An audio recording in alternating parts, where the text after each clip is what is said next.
When you're ready to start a business, there's so much more to it than just filing paperwork. You need a business address, a website, a phone number, an operating agreement, basically a complete business identity. And Northwest Registered Agent helps you build all of that from day one. Northwest Registered Agent has been helping small business owners and entrepreneurs launch and grow businesses for nearly 30 years. They're the largest registered agent and LLC service in the U.S., with over 1,500 corporate guides, real people who know your local laws and can help you and your business every step of the way. Plus, your home address, personal email, and phone number stay private. No upsells, no selling your data. Don't pay hundreds or thousands of dollars for what you can get from Northwest for free. Visit northwestregisteredagent.com/OFD free and start using free resources to build something amazing. Get more with Northwest Registered Agent at northwestregisteredagent.com/OFD free. Welcome back to our Sunday bonus episode, where I share an article with you from a different podcast in our network. Today's episode coming from Optimal Relationships Daily. So with that, here's Greg with the post and commentary as we optimize your life. Cook the Negativity by Keith Wilson of keithwilsoncounseling.com. You learn a lot quicker from negative experiences than you do from positive ones. The stick is more damaging than the carrot is enticing. There's a good reason for that. If you get whacked hard enough by the stick, it won't matter how many carrots you have. But the result is that you will continuously look for bad news, zero in on the negativity, and lose sight of the big picture. You take for granted all the blessings you have, are ignorant of your resources, and blind to grace. When people come in for counseling, they can often see all their problems very clearly. They can talk for hours about the terrible things that happen to them, the effect the problems have on them, and why they can't change.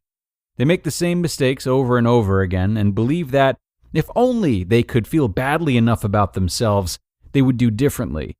They don't. Heaping guilt upon themselves and reproaching others does nothing other than burden them with guilt and anger. It does nothing to free them. When I see people in counseling, I'm always on the lookout for the exception to the problems presented to me. If you have problems with your anger, I want you to know as much about the times you did not have an outburst as the times you did. If you are addicted, I want to know about the times you found another way to cope.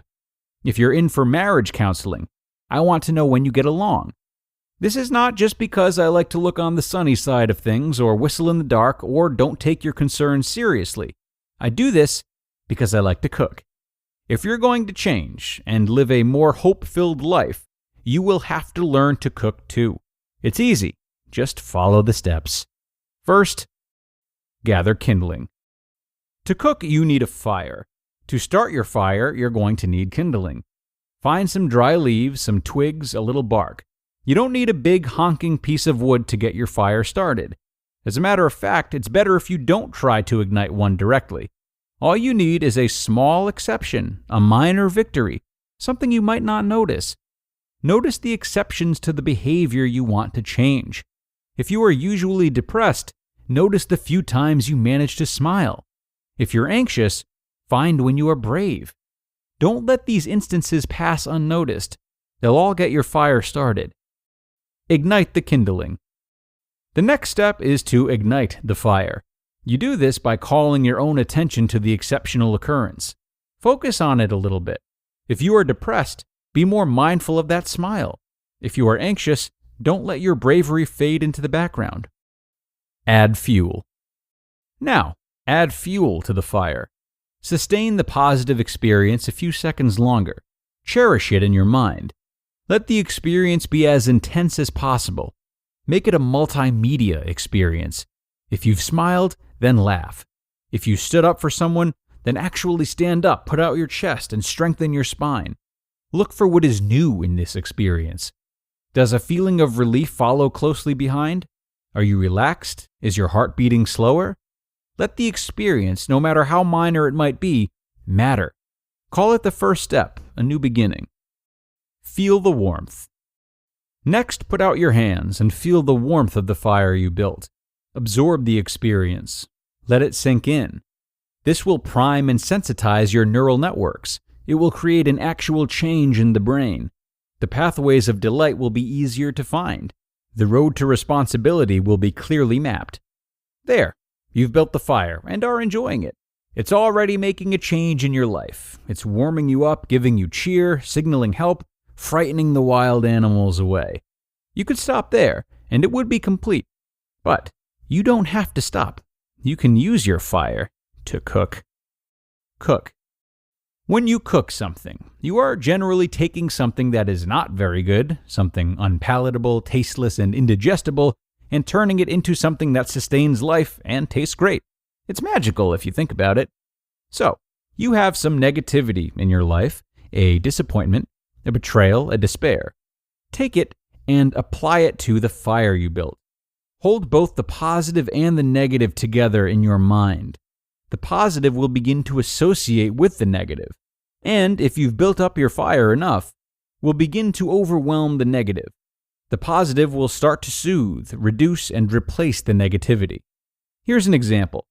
I knew a guy who was abused as a child and developed this belief that he was unlovable. He could come up with a million examples of how he was incapable of being loved, but he could only come up with one example of how he was loved. He had a son who looked up to him and wanted him to be around. That was enough. It wasn't enough at first because he dismissed the love he felt from his son as childish. But when he built a fire from it and permitted himself to have a positive experience, enrich it, absorb it, and link it to the negativity, then he was able to heal. Would you look at that? It's an acronym. H, have a positive experience. E, enrich it. A, absorb it. L, link the positive experience to the negative memories. It spells heal. When he put the positive experience of being loved by his son together with the negative experience of being abused, he did heal. Being loved once changed everything. The abuse of the past took on a new meaning, one that deepened and strengthened the love of the present. You just listened to the post titled, Cook the Negativity by Keith Wilson of keithwilsoncounseling.com. America leads the world in medicine development. It matters. We get new medicines first, nearly 3 years faster. 5 million Americans go to work because we make medicines here at home. And not relying on other countries keeps us safe. But China is racing to overtake us. Will we let them, or will we choose to stay ahead? When America leads, America cures. Let's tell Washington to keep us in the lead. Learn how at americacures.com. Paid for by Pharma. This episode is brought to you by Indeed. Stop waiting around for the perfect candidate. Instead, use Indeed sponsored jobs to find the right people with the right skills fast. It's a simple way to make sure your listing is the first candidates see. According to Indeed data, sponsored jobs have 4 times more applicants than non-sponsored jobs. So go build your dream team today with Indeed. Get a $75 sponsored job credit at Indeed.com/podcast. Terms and conditions apply. And thanks a lot to Keith, who always has such a creative and relatable way of writing that makes his concepts really easy to follow. All I can say is that I really hope posts like this can be taken seriously and reread over and over again by those in need. Keith makes such wonderful and truthful points about the balancing act, if you will, of acknowledging good alongside bad, powerful exceptions alongside what we consider to be norms. It can be challenging to realize just how much validity there is behind that which goes against the grain of what we tell ourselves. But it's an essential process towards healing. Counselors like Keith are a great resource for helping us to do this, but because of how large the negativity bias looms over us, it's really a skill we need to cultivate on our own to the best of our abilities. So, a very important post from Keith today, one of the ones we've read that I particularly urge you not to just breeze past.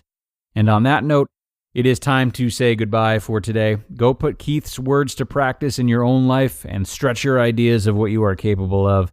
I will be back tomorrow with 2 short posts to start our parenting leg of the week. So come on back for some great material and where your optimal life awaits.